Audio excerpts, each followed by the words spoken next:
For those who prefer Linux or are simply curious about Linux and other open source technologies, this is Category 5 Technology TV.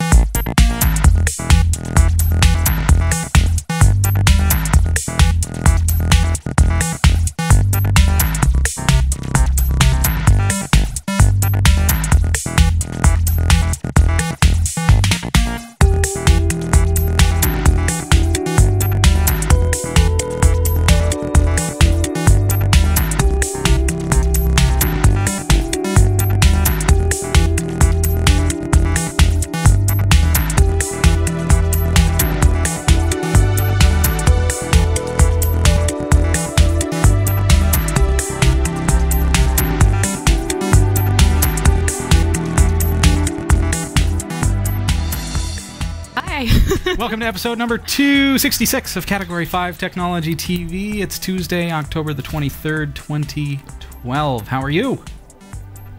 Nice to see you. And tonight we answer the age-old question, who is this Abigail Smith who keeps showing up in the credits of the show?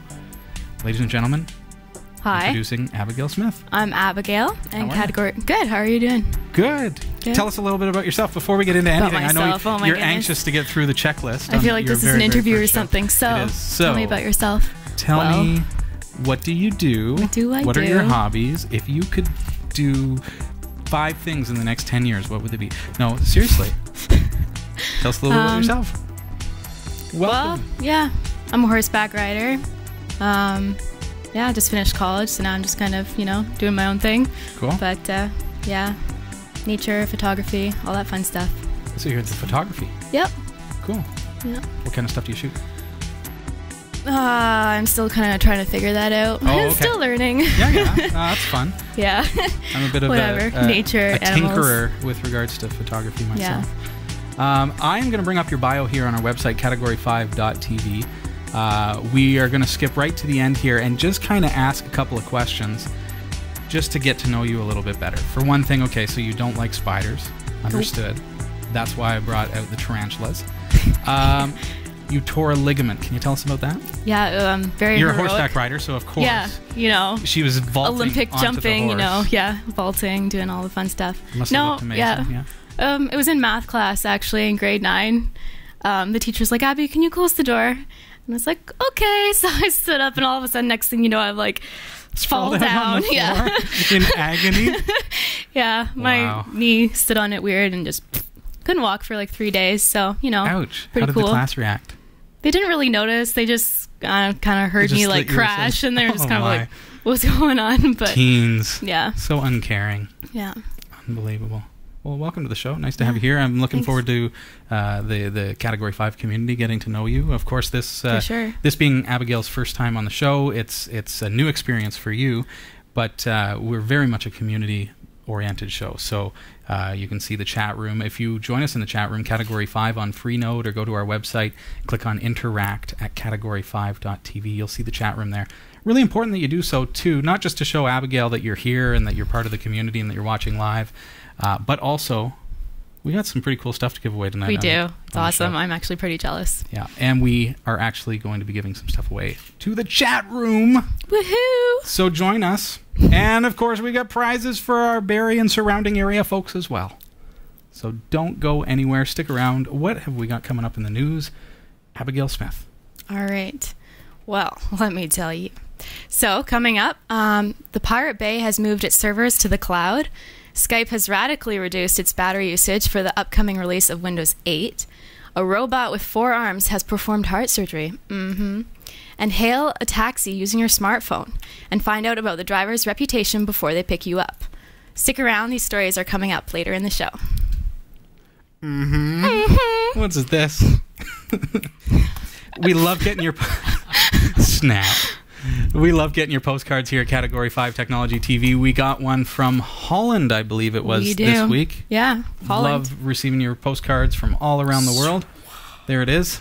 All right, so sorry if I pronounce it wrong, but hi, greetings from Borg, a beautiful city lying in the center of Holland, my hometown. I'm a regular offline due to the broadcast times viewer and love the mix of fun and info. Keep up the good work with a smile. Uh-oh. Harry Van Wiegen. You realize that means that we have to include info on tonight's show. Man. But I was enjoying myself. That was unfair because I told her before the show, all we're going to do is have fun tonight. So, sorry about that. Yeah. I guess we're going to have to talk about Ubuntu. 12.10 came out on Thursday. Yes. But do we want to run it, or are we going to stick with Zorin OS version 6 Ultimate Edition? So we're going to let you decide. We're going to install them side by side. And we're going to give each one a test. And Abigail, being, have you ever used Linux?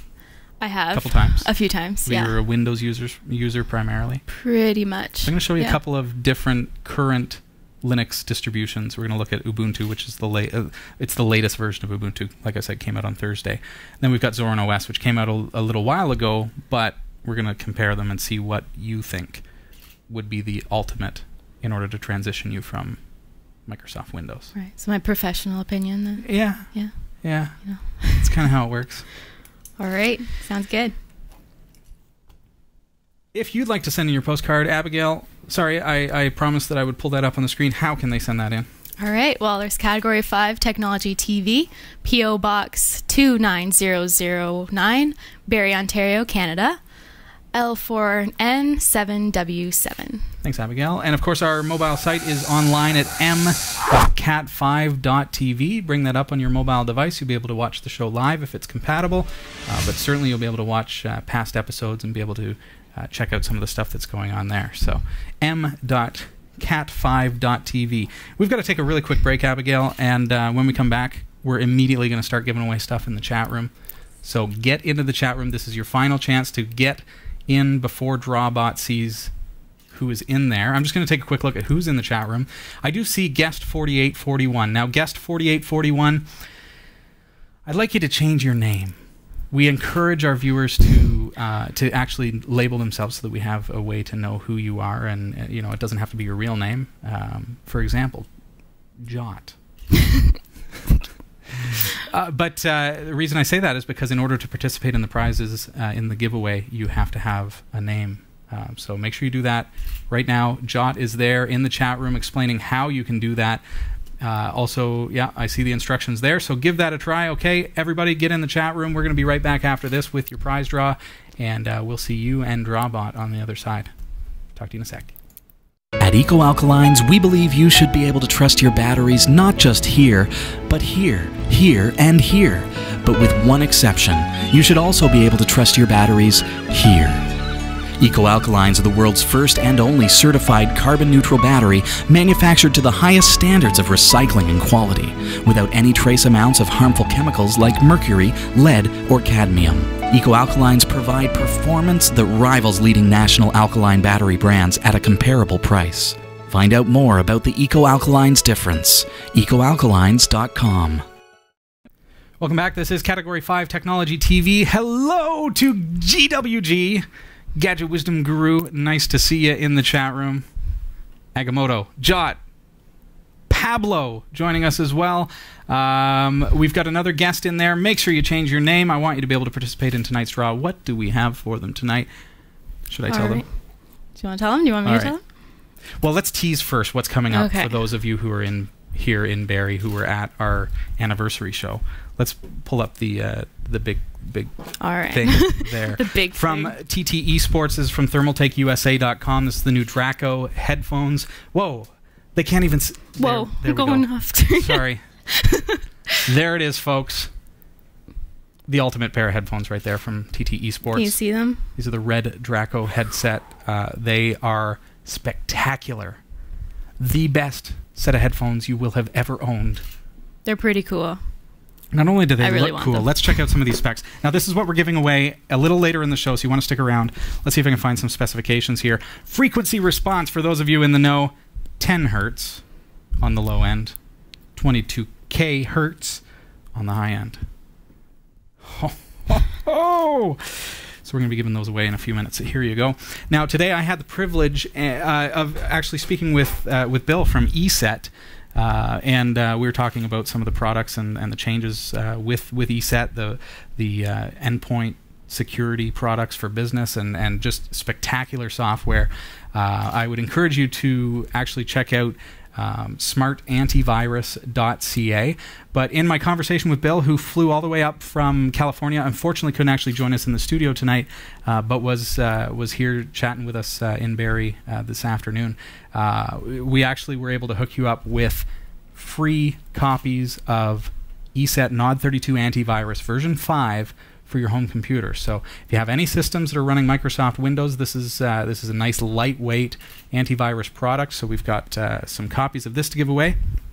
Want me to flash them? Yeah, well, just not the back because that's got the serial key. But here you go. There's what we have for you. So check out smartantivirus.ca for the down low on ESET NOD32 Antivirus. These are the home product. We are going to give away 5 of these tonight for our home users. Here we go. Okay, Drawbot has gotten the names. Are you ready? Our number count, 39 active. All right. And so, our first winner is RF Bomb. RF Bomb, you are our first winner of a license for ESET NOD32 Antivirus version 5, Home Edition. Okay, next up. Here we go. A. Jameson 5579, congratulations, you're our next winner. We've got 3 more of these to give away. And again, Albert R, congratulations. You've also picked up a copy of ESET NOD32 Antivirus version 5. And ready? Shammock, or C. Hammock, depending on how you read it. You are our 4th winner, right? Am I counting right? Yes. I was thinking that was 4th. Yeah. Drum roll. Congratulations. And D. Hand, also joining us in the chat room. Congratulations to you. You have picked up the final copy of ESET NOD32 Antivirus version 5. Okay, folks, if your name was called out tonight, all you have to do is pop us an email live@category5.tv. Tell us, hey, or whatever it is. Just let us know that you were one of our winners and what your username was. I'm going to actually email you back with your download instructions and the license key in order to install that on your Windows system. Congratulations, everybody. Stick around. We're going to give away those headphones a little bit later on. Get your tickets, your ballots ready. Barrie folks, if you were at our anniversary show, hold on to those raffle tickets, okay? And we're gonna take care of that in just a little while. All right? What do you say we get into some viewer questions? Sure. All right. Okay, so our first question is from 2 Redline. There's quite a few questions, so we'll just start with the first one.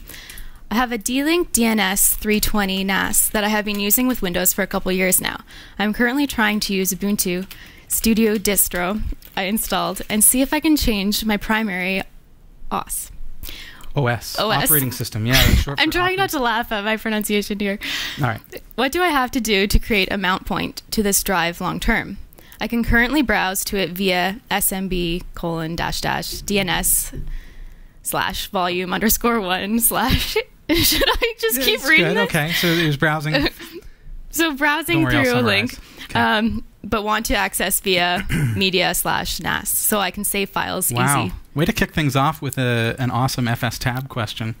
Okay, so he's got this device that is a network attached storage. That's what NAS stands for. Okay.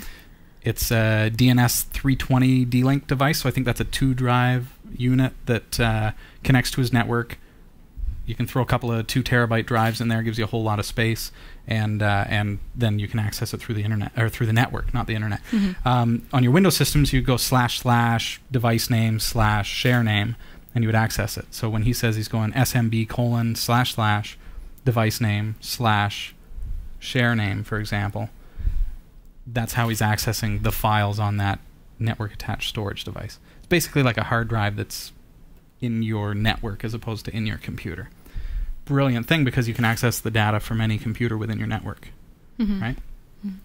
So I don't have one of those devices. I do have a server though. So I'll just show Abigail and those of you at home what kind of what it looks like here. So for me, for example, Abigail, I'm going to go smb://10.0.0.5. That's the IP address of my server. Mm-hmm. So then I've got category 5 as one of the shares. So here's a Category 5 share, and this is kind of where I drop all the stuff for Category 5. So if I want, a copy of our logo, it's all here, kind of master files, right? So that's my share on the server. That's how I get to it within Linux. But how do we actually get it on a mount point, which is basically to set it up as if it's an actual hard drive. So I suppose I'm going to have to get into the terminal, get our roll up our sleeves a little bit, and show you how this is done. So I do appreciate the question. Let's see if I can do this in a way that translates well. I'm going to bring up my terminal here. And the reason I'm doing it through the terminal is because I do have to have super user access to do some of the things that I need to do. So I might as well use the terminal, and I can use the sudo command rather than, say, opening a super user Nautilus window, which can be dangerous. So in here, first of all, we need to create a mount point. So I'm going to go cd/media. Okay. So the folder media already exists because that's where Linux generally puts some of your mount points. Okay, so if I insert, I don't know why floppy exists. That's amazing, by the way. But there are floppy mount points. SDC1 is one of my hard drives, for example. VirtualBox is where I store all my VirtualBox stuff on another drive. So for me, see, what I could do is I could make dir and call this media. What was it that he wanted to call the NAS on the? Oh, he literally wanted to call it capital NAS. Now, if I hit enter, it's going to give me an error. Watch this. It cannot create directory NAS, permission denied. This is why I'm doing this in terminal, because I want to be able to go sudo, which is super user do, make dir NAS, because I need to have super user access in order to create that folder. So now if I do an ls, which is to display the folder contents, you'll see that there's now a folder, which we're calling a mount point because we're actually going to use it as a mount point, that is called NAS. And feel free to interrupt me if anything doesn't make any sense, because you're kind of you're the person, the go-between, to be able to say, whoa, okay, well, what is a mount point, right? Because I know you're thinking that. Yeah, I don't know what a mount point is. Think about on your Windows system, you've got a C drive and a D drive, and maybe you've got an E drive or whatever. We used to have A drives. That's where the floppy comes in. So think of D as being a mount point. Okay. On Linux, though, it works a little bit differently because I can create a folder and I can call that whatever I want, and I can make that my CD drive. I could make a folder called Crazy Disk, and I could mount my CD drive to that. So now anytime I open Crazy Disk, it's actually my CD drive. So I can call them whatever I want. I can create them wherever I want on my system, as long as I have access to that folder. Because I'm using superuser sudo, I'm able to create it within the media folder. Yeah. So I've created one called NAS. That's where we're going to put the mount point. That's where we're going to connect that network attached storage within his system. Interesting fact is as soon as you mount something within your media folder, it's automatically going to create an icon on your desktop. So let's actually do that. I could do this one of so many ways. First way is we could go into, we could just go and create through places. Let's see. I could just connect to a server, for example. I don't want to do that. Like I could go here and I can whatever. I'm going to actually use fstab. I want to do this so that when you reboot your computer, it's going to automatically be there. It's going to work, and it's going to work really, really well. And I want you to learn some of the cool, neat things that you can do with Linux. So, okay, so back at our terminal, there it is. We're going to do a couple things here. Now we have an X session running, so we might as well utilize it. I'm going to go cd/etc. There's a file in here called fstab, and that's your file system table. That's what stores all the information about your mount points. So now I'm going to go sudo, and watch what I'm going to do here, gedit fstab. So I'm actually launching a super user gedit window. The reason I use sudo is because I need to be able to edit this file, and this is a system file. I don't by default have access to this file, okay, as my user. So now what I'm going to do is I'm going to create a new line, and we know that my server, so we're going to go / like that. My server is 10.0.0.5. My share name is called category 5, okay, space. Now we're going to tell it where we're going to save it, where we're going to mount it. So I'm going to go media, and we called it NAS. It is case sensitive, okay. So I'm doing it like that. Then I'm going to go, I'm going to tell it what protocol we're going to use. SMBFS, which reminds me we may need to install that. If you don't have the Samba file system installed, you may have to go into terminal. Okay. Sudo apt-get install SMBFS. I already have it installed. Already the newest version, you see that? But if you have any trouble, or maybe just do that as the first step, just to make sure, because it doesn't hurt anything to try it if you already have it. Okay? So there's my line so far, SMBFS. It means I'm going to mount the Samba file system. I'm going to be mounting this to a local mount point. Okay? I need to set up a credentials file. Credentials equals, and let's put it into a folder that I don't normally have access to, because we don't want people to necessarily find our credentials file. Okay, so we'll do that. UID, this is basically your username on your system. If you're not sure of it, it's going to be found up here, System Administration, Users and Groups. I'm the demo user.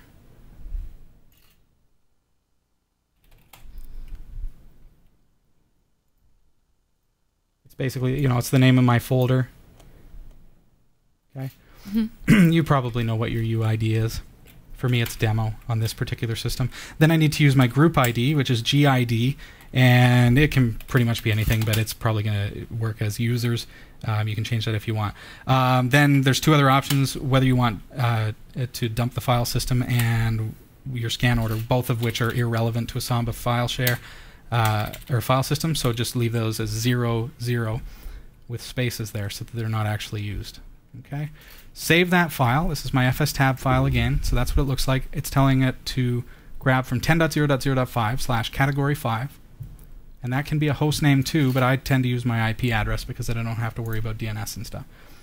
/media/NAS is my mount point, SMBFS as my file system type, credentials equals etc/samba/cred file, which I still need to create, comma UID equals demo, comma GID equals users, and then 0, 0. Okay, so we've saved that. Now the next step, of course, is we're going to actually create that credentials file. So all I have to do is just go new file. Remember, this is already a super user window, and so I'm going to go username equals Robbie. This is the user now. See, okay, let me explain. fstab. This user is my computer system user on this computer. Okay. Here, what I'm doing is I'm creating the username and password on my NAS device. So this is the username and password for the share that I'm actually mounting. Password equals 12345, whatever it is. Okay. So now I'm going to go save, and I'm going to actually save that to /etc/samba/cred-file, because that's what I called the file when I specified it in there. Okay, so there it goes, and it's good to go. So now I've done those two things. I'm going to close out of this. I've got my thing here, terminal. Don't reboot your computer. I went through this with a viewer recently where they had made changes to their fstab file and rebooted their computer in order to see if it worked, but because they had corrupted something in their fstab file, which is your file system table, they actually lost access to their hard drive. Oh no. Now I can't boot my computer. I'm absolutely messed. It's a mess. So I'm going to show you a little trick here that's going to keep you safe by actually testing your settings and actually creating your mount point. So I'm going to go sudo mount-a. What that does is it grabs all the data from your fstab file and actually mounts it. Hit enter. I didn't get an error, which is good news. That tells me it sounds like, there it is, I've got a NAS device on my desktop, and if I click on it, it is exactly the same. There it is, 2011 logo. There it is. It is my category 5 share on the network attached storage. Okay, so that's how you set that up. Got that? Got that? Yeah. Rewind, flip it back. Yeah. This is why we record these things for you, folks. Excellent knowledge to have, though, and really, really helpful to really get into your fstab file. For me, for example, my computer, if my hard drive were to crash, no big whoop. All of my documents, because remember, I can set anything as a mount point. So my folder called documents on my computer it's my documents folder, but it actually has an entry in FS tab which points it to the server, which has redundancy and is backed up on a daily basis. Yeah. So every time I open my documents, it's actually locating those files on the server. So you can do those kinds of things. Videos, if you don't want to store them on your internal hard drive and you want to put them on an external hard drive, so that you can set up some kind of weird RAID array or something so that you have more storage, you can set that up that way with a NAS, right? So many different things you can do with that. So thank you very much for the question. I hope that helps yourself and possibly others as well. All right. You mentioned there were more questions there. Yeah, there was. They were asking, how can I move around items in the application bar? For example, I screenshot to show under graphics, not accessories, create new folders, etc. Okay, it depends on what distribution you're running. Now, I'm using a GNOME-based system. So for me, for example, just for the sake of the demonstration, if I right-click on applications, which I'm going to assume maybe you're running GNOME too because you use the word applications, go Edit Menus. Okay, and this actually is a list of all the stuff. Okay, so over here, graphics. Let's say we want GNU Image Manipulation Program actually to go under sound and video. So I grab it and drag it, and I put it over top of sound and video, and notice that it's going to make a copy. It's not going to move it. I let go. Okay, so now under graphics I have GIMP Image Editor, and under sound and video I also have, there it is, GIMP Image Editor. Okay, so now over at graphics I can do one of two things. Either I can just uncheck it so that I can always put it back easily if I want, because now it's disappeared from the menu. So now if I go Applications, Graphics, you'll notice that GIMP is gone. Okay, but if I go to Sound and Video, there it is. Okay, so that's my preferred method, would be just to uncheck it. However, you can also highlight it and click on Delete, and that will remove the old entry as well. Okay, so I am going to put that back as it was real quickly on my system, because I know next demonstration I'll be looking for it, and Garby will remind me that oh, you moved it into sound and video, and I'll say, well, why did I do that? And then I'll watch back and it'll all come clear. All right. Thanks for the question. What else you got for me? All right, so you enjoying yourself so far? Yeah, actually, as you were describing that, there was a spider on the wall. That's wicked. See, I told you I brought the spiders. Like, oh my goodness, there's a spider. That's amazing. Couldn't have planned that better. Yeah. You put it there, didn't you? Like, so if you see her like cringing back here, it's because there's a spider. Yeah. All right, so it wasn't a tarantula though. It was bigger. Was it bigger? Yeah. No. Scary. Black Widow. So we have a question from Pink Panther. My question is... Pink Panther. My question is, my Ubuntu 11.10, when I install inside Windows 8 Pro, already my pointing driver error, I can't use it. How can you help me? Okay, I'm not sure that I entirely follow the question. But if you're talking about... now, sometimes if you're running it as a virtual machine within Linux, can't quite understand that end of it. It sounds like you're running Ubuntu and you're installing Windows 8, but I'm wondering if you're maybe doing it as a virtual machine. If you're talking about mouse pointer integration with VirtualBox, so when you boot up the machine, it says that there's a problem with mouse pointer integration on that virtual machine, you can safely ignore that and it's okay. If, however, your mouse pointer is in fact disappearing in Windows 8, which... you know, we could. That's neither here nor there. I'm sure that there are still some bugs that they're working out with the new operating system, because it hasn't officially been released yet. But what some people have encountered with some of the bugs that have to do with the mouse pointer is it happens when, let's say, you have a full screen game or something running, or full screen application. Some people have said, well, if you're using the new interface, switch to the old style interface and back again, and it might work. Or you may even bring up something simple as a command prompt. Hit Alt-Enter, which is going to blow that up full screen, so now you're in text mode, and then hit Alt-Enter again, and it will bring it back down. See if that brings your mouse pointer back. And if not, try something like Control-Alt-Delete on Windows 8. See if you have a mouse pointer when it comes up to the task manager, and then close that and see if the mouse pointer stays active. But if it's mouse pointer integration on VirtualBox, you can safely ignore that. That's not a problem. So I hope that one of those is helpful to you. All right. Okay. let us know, please. So we have another question from guest Terry. How can I add your feeds for video to XBMC? Okay. Well, we have what are called RSS feeds. And the RSS feeds on our website allow you to basically use all different kinds of devices and systems, software aggregators, and things like that. If you scroll down a little ways, you'll see this orange button here, which is the international logo for RSS feeds. Or you can go to this show, and you'll see RSS feeds and subscriptions. Okay? Just for the sake of the demonstration, let's click on that orange button. That's going to take me over there. There are two different types of feeds that we offer. There's the main one, which is recommended. Those are in the left. And there's the alternate, which is not recommended, but is available to you if the main feed does not work for you. So start with the main feed, find one that you like. So SD is for, let's say you have a smaller flat screen TV or you don't need HD. HD is going to be a larger file, slightly larger download, but that may be the one that you want, is HD. So you would right-click on that, copy link address, go over to XBMC, bring up the videos window, and within the video, I unfortunately don't have XBMC running, so I can't show you, but when you're in videos, you should see a button that allows you to add content to that, and the option will be to either browse for local content or to paste a URL or link or something. So then you would paste that link, which is going to look, if I paste this up here, right now it looks like that, right? Something like that. So when you've clicked on add source, just paste that in, and that should work. That should work.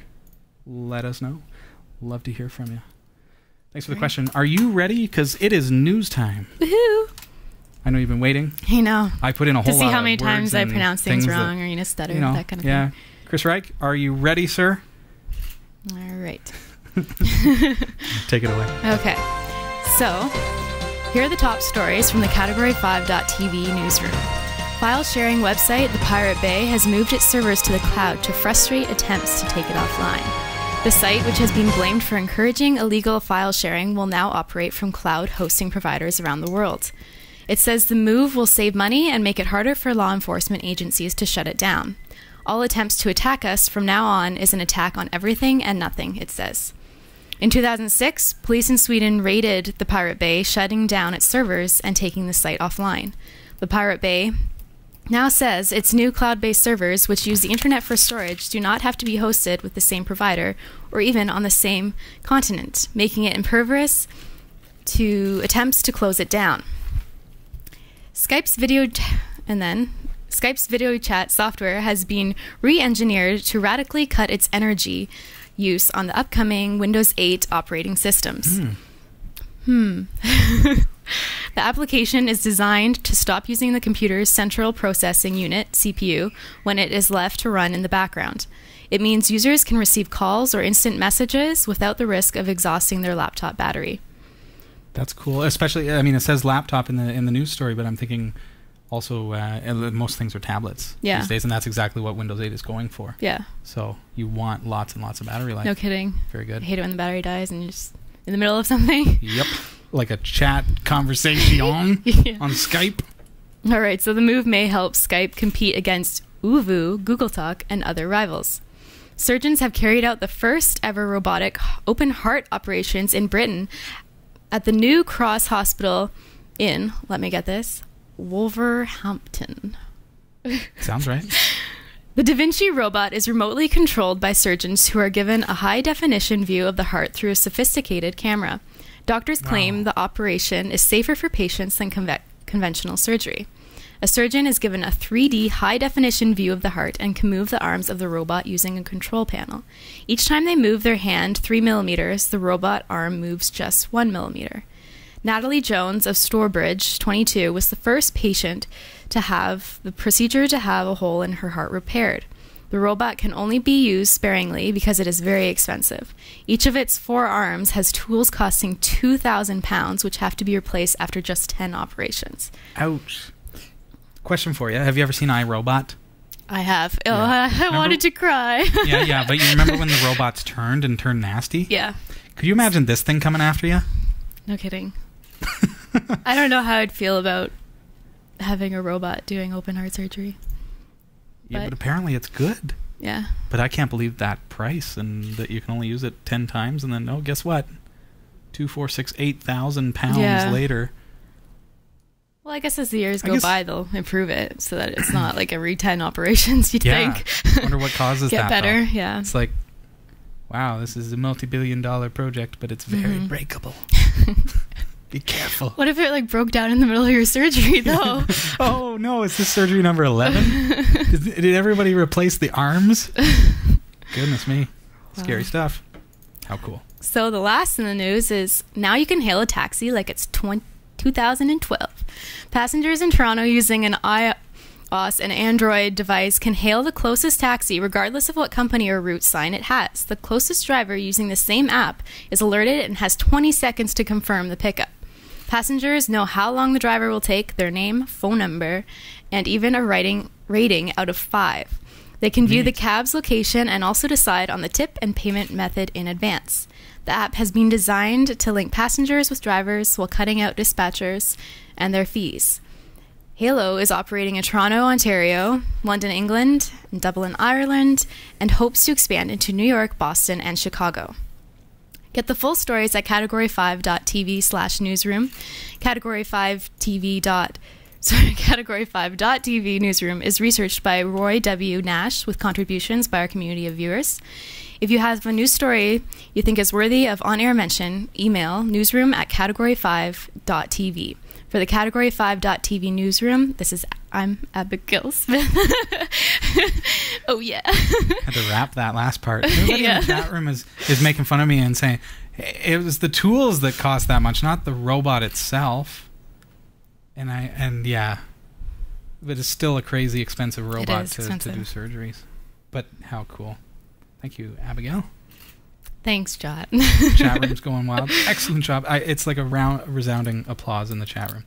Well done. Hey, tonight we've got some exciting stuff. We're going to be looking at Zorin OS, Ubuntu 12.10, and let's see that thing that you got over there again. That thing, you know. If you've got your ballots, handy, check this out. This is the Draco headset from Thermaltake TT Esports. I think it is an esports device. Yeah, I saw Chayo and I was like, it is esports, right? Yeah, I know, they're gorgeous. I don't know, can you see those? They're amazing. Can you imagine like sitting, listening with them on? Oh, then you'd be the coolest kid around. Absolutely. Wow. So stick around, have your ballots ready. If you're at our 5th anniversary show, you'll be able to qualify for that. Cool. Did we have, now not to get into more questions, but do we have more questions? It looks like we've got really all your lengthy, questions, folks, and we're doing our best to make sure we attend to as many of them as we possibly can. We're going to take a look at our feature tonight, and if there's time, maybe we'll come back to a couple questions, so just have that at the ready. All right. We'll do our best. And join us in the chat room, Category 5 on Freenode. We'd love to have you there. So today, a little bit earlier, Abigail, I actually took the liberty of installing side-by-side, using VirtualBox, because VirtualBox is brilliant for this. I installed side-by-side Ubuntu 12.10, as well as Zorin OS 6. Wanted to see, is there a difference in the install process? And trying to look at it from an end-user standpoint. Now, Ubuntu and Zorin OS are both Linux-based operating systems. You can download them for free. Now, the Zorin OS that I want to use is called the Ultimate Edition, so it's something that you pay, I think it's €10 for. To donate to the project to help them through. Now, I do notice that Ubuntu with 12.10, they're in fact soliciting donations as well. So it's becoming more and more common. So when I talk about Zorin OS, wanting a €10 donation, well, now you go to Ubuntu and you go to Get Ubuntu Desktop and tell it what one you want, and the first thing that you see is they're actually soliciting more donations. So you don't have to donate. You can say, not now, take me to the download, and that'll get you there. But so just to say that, it is becoming more and more common for distributions to say, you know what, help us out. Help us, here Ubuntu is saying, okay, well, or Canonical is saying, well, you can help make the desktop more amazing, actually put your $2 toward the desktop, for example. Now, Zorin OS's approach is a little bit different. They just say €10 if you want the best that we have to offer. It's got everything kind of out of the box, and it works. Yeah. It's got MP3 playback, Flash, all that stuff. You don't have to monkey with any hidden stuff in the repositories. It's all just there out of the box. Or if you don't want to spend the €10, you can download the free version. It's a little stripped back, but it'll get you there. It'll get you up and running. So both are very, very good products. Installing them side by side, let's take a look at how this went down.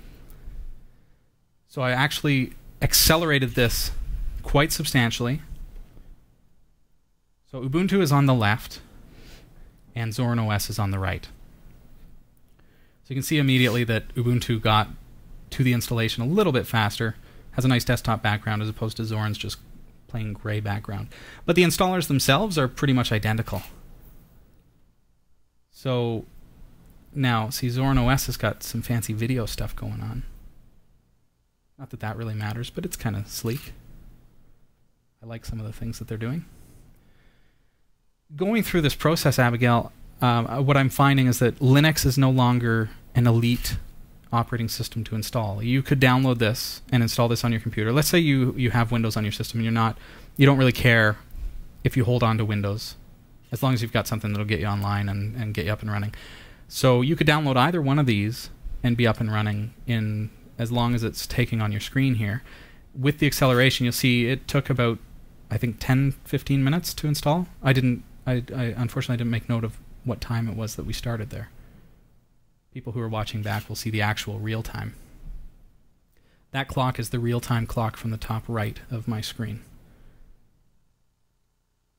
You see the installation process is extremely simple for both products. Again, Ubuntu 12.10, their latest on the left, which was released just last week. And on the right is Zorin OS, which Zorin OS is a LTS release. It's based on 12.04, and that means that it has 5 years of support. Now, Ubuntu is finished installing, and so I said, let's reboot, but then it froze during the reboot process. No problem. There we go. Okay, now Zorin OS is done. Zorin OS went through the reboot no problem, so I just actually kicked the Ubuntu system into a full reboot. Ubuntu booted up a little bit faster and is in, and there we go. Up and running, just like that. So in a matter of about 15 minutes, I was able to install both operating systems. You could install just one or the other. So tonight, what I want to do is I want to kind of bring up each one of these, take a little bit of a look at what each one is. So this is Ubuntu 12.04. Now, unfortunately, it's true that Ubuntu is not performing very well under VirtualBox. When I click on something, and we've had this happen on the show before, where we really want to demo Ubuntu, but it does not work very well in a virtual machine. That shouldn't be a deciding factor for Ubuntu, because it's unfortunate. It's the way that it will appear to you on the screen. It will seem slow, but is Ubuntu actually slow? I don't think so. Not when it's installed as a native operating system on your computer. It's actually going to run quite well. But it's different. It feels like it's a touchscreen designed operating system. You'll see that everything's kind of down on the left. Your dash home here takes you into this dash where you in fact kind of search for the applications that you want.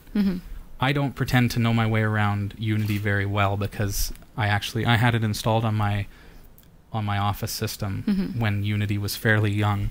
That was my production system. It was an Ubuntu system, and I, after about 2 or 3 months of running it, just decided this is not for me. Yeah. And that's me. I'm not into this at all. So if I wanted to run Firefox, of course, I would just type in Firefox, and it starts searching. And it also searches out on the web, and it searches for applicable things that are available. There we go. We've got movie suggestions with the word Firefox in them that it gets off the internet. What is nice about Unity in that regard, with the search features of the dash home, right out of the box, it will use, if you've got a video library that it's connected to, it will search your videos. So it becomes this all-in-one search that instantly gets you access to anything. But then if I want to just launch Firefox, I just kind of click on it there. Very, very... I'm not giving you a tutorial on how to use Unity, that by any means, but you can see the difference here.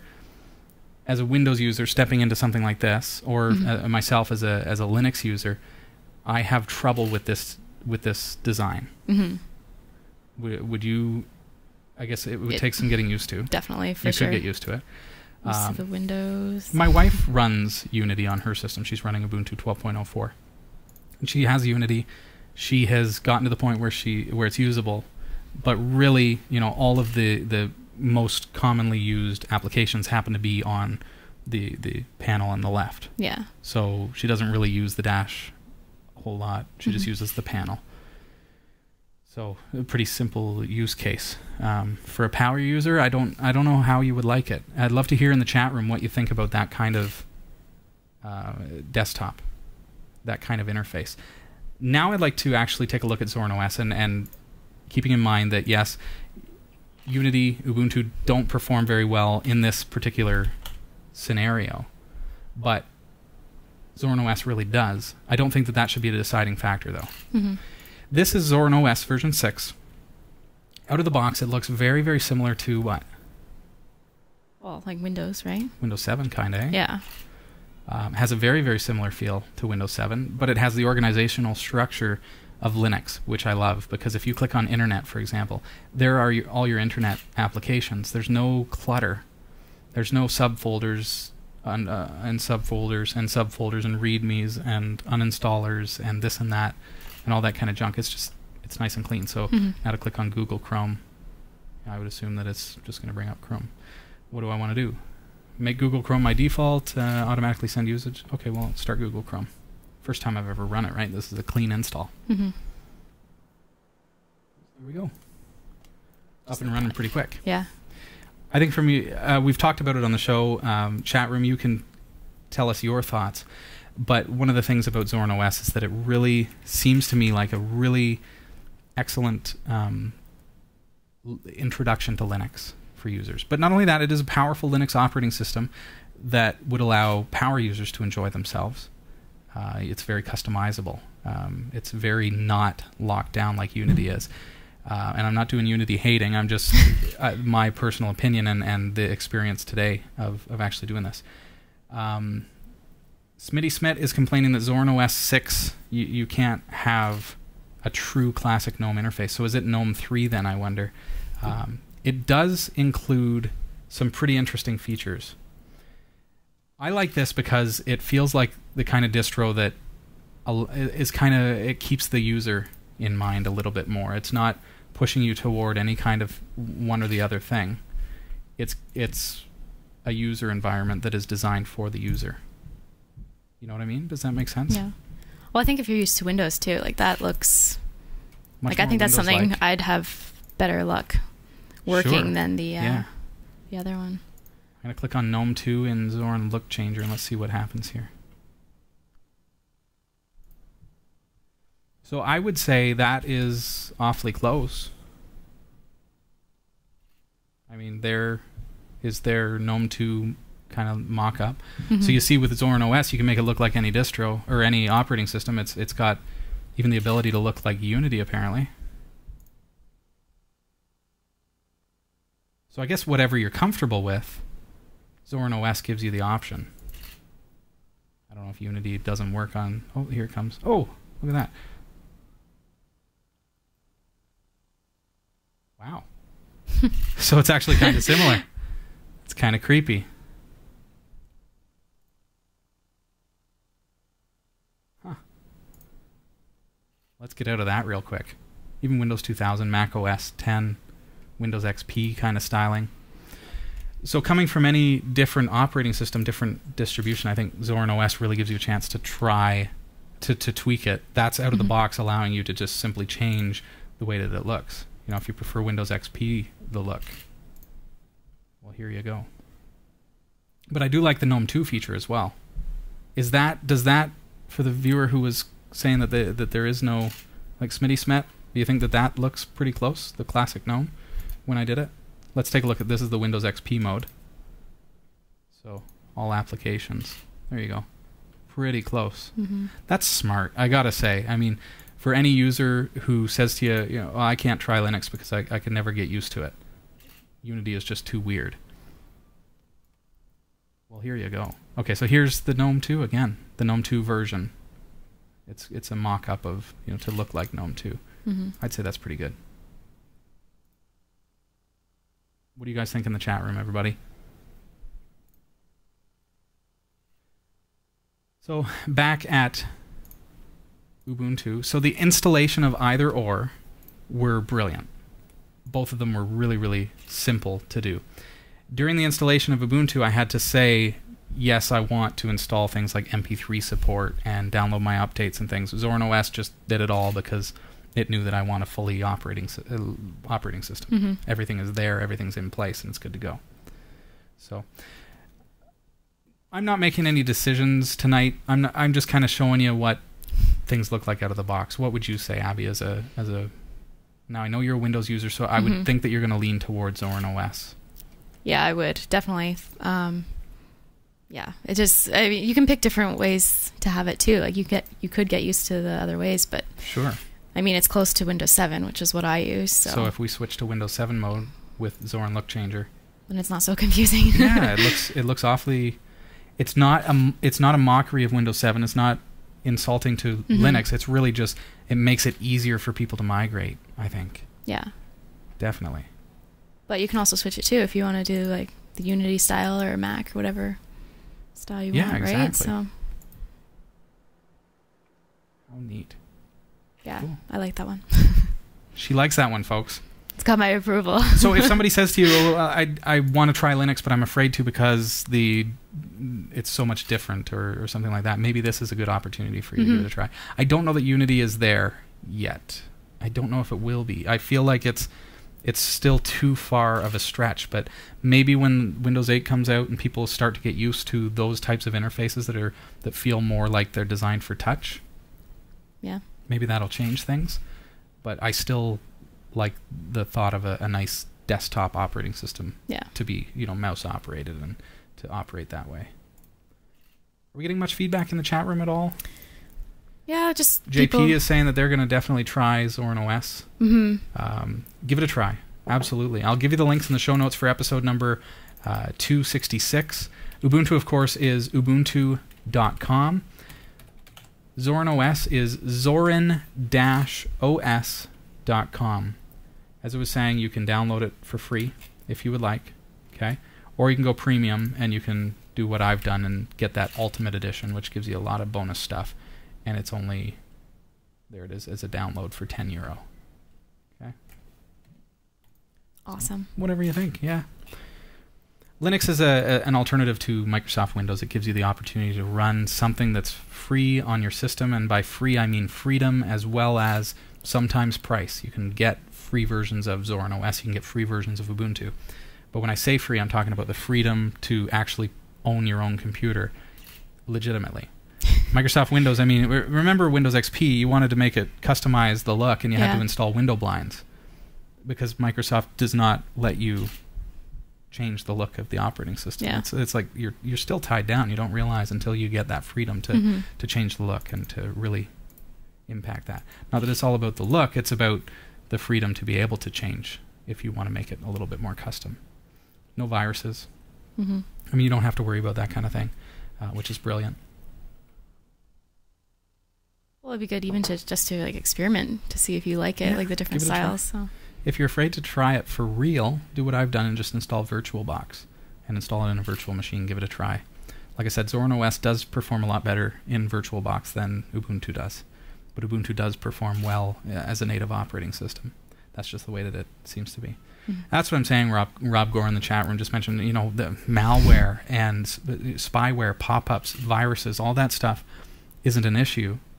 So if you're on Windows and you have those problems and you're sick of them, you can switch to Zorin OS, for example, or Ubuntu, and still have a great experience. You're still using the same internet browser if you want. You can use Firefox or Chrome or whatever, and it's a great experience. But none of that stuff. So, thanks everybody for your comments in the chat room. I'm going to watch back over the chat logs after the show. And if you'd like to check out the chat logs, you can check out the IRC logs on our website, category5.tv, for episode number 266. We've got an awesome prize to give away. It is time. She's like, hey, congratulations to our prize winners so far. I was pleased to talk to Carly, who picked up the awesome Thermaltake bag last week, that amazing laptop bag. I'm trying to remember. It's like the name is awesome. Battle Dragon Bag.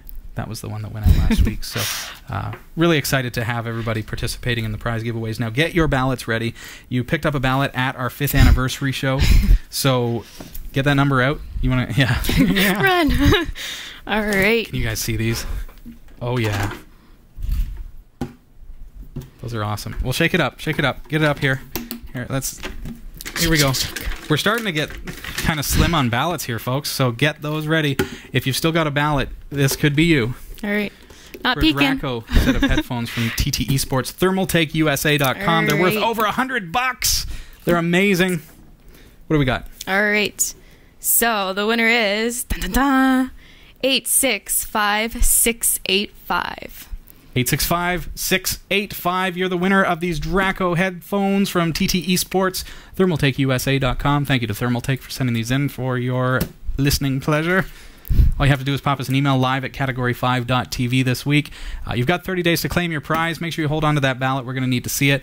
And pop us an email live at category5.tv to claim that, or give us a phone call, 2545-CAT5TV. Thanks, Abigail. Awesome. Right. Thanks, everybody. This is Category 5 Technology TV. I'm your host, Robbie Ferguson. And Abigail Smith. It's Abigail, folks. You can check out her bio on our website, category5.tv.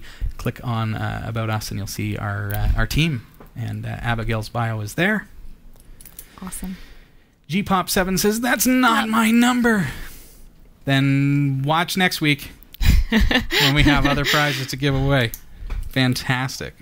Thanks, everybody. We've got time for possibly one more quick question. Quick question. If you've got one that seems like it may be a fast one. Thanks, everybody. See. Hey, this question might be yours, Albert. How do I know? What do we got? Make more mistakes. Chat room. All right, so I'm just trying to find one. We have a long one. No quickies, eh? Oh, what's the picture there? We love receiving pictures. Oh, one of our viewers there. Mm-hmm. Dennis Kelly watching us, watching Category 5 TV in Texas. I'm going to see if I can bring that up on my screen here. Dennis Kelly, always a pleasure to have you here. And everybody who's joining us tonight, thank you very, very much for being here with us. Let's see if I can bring this up. I'm going to save this to my desktop just because we try to keep your email addresses private here. Dennis Kelly, watching the show from Texas. Well, hello there, Dennis Kelly. Good to see you. Hello. Yeah, thanks for sending in the picture. And yeah, I see the show up there. Looks like you've got a netbook or something down below for chat room, and good little setup there for you. So thanks, everybody, for watching the show tonight. That's pretty much all the time we have. We've got a couple moments so we can talk a little bit about you. A little bit about me again? Yeah. Going back to the interview? Yeah. What do I know? We need to say these things. Okay. You can say that. I will say this. She needs to say that. Category5.tv is a member of the Tech Podcast Network. If it's tech, it's here. And the International Association of Internet Broadcasters. Thanks to all of our affiliates and sponsors. We love everybody for being a part of the show. And I just want to give big shouts out and thanks to Cordery Electric tonight, the official electrical company of Category 5 Technology TV, for all of their help with the show. Also, get your free 1-month trial of Netflix at cat5.tv/Netflix. And do keep watching our website. We've got lots of wonderful sponsors who take care of the show and are here to keep it going for you. So that this is a free service for you, the viewers, and that's the way we keep it. So, but that said, we do accept and appreciate all the donations that have been sent in. I want to say thank you to those who have sent in donations this week and over the past little while. It's really what keeps the show going and keeps everything strong here. And looking around, I mean, it's a cool setup, and we do our best to have a nice looking show and to have a lot of fun with you and answer your questions. So awesome. GWG was just asking if you were going to talk about Les Mis. Or well, GWG was saying that no, I want to check it out, but was saying that Les Mis is coming to musical video production. Like the one with Anne Hathaway. Is that what it is? Well, I saw a trailer for one. Okay, see, I haven't seen that. I was really excited. I would be, yeah.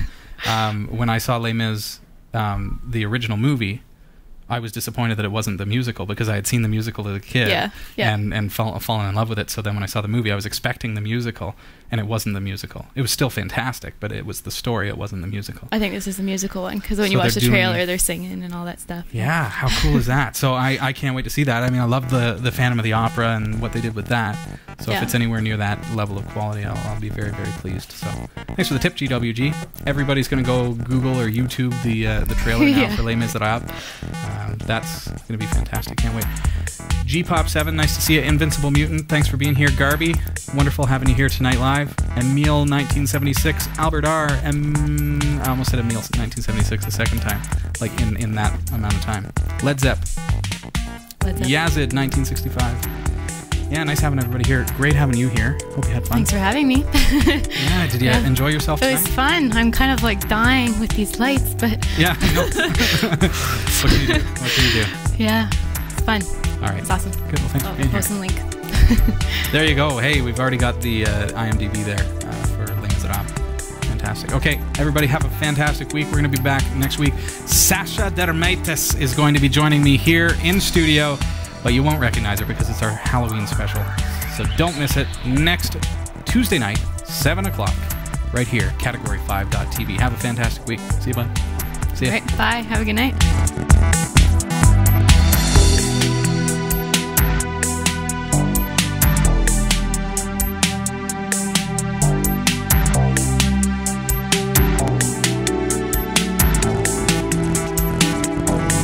We hope you enjoyed the show. Category 5 TV broadcasts live from Barrie, Ontario, Canada every Tuesday at 7 p.m. Eastern.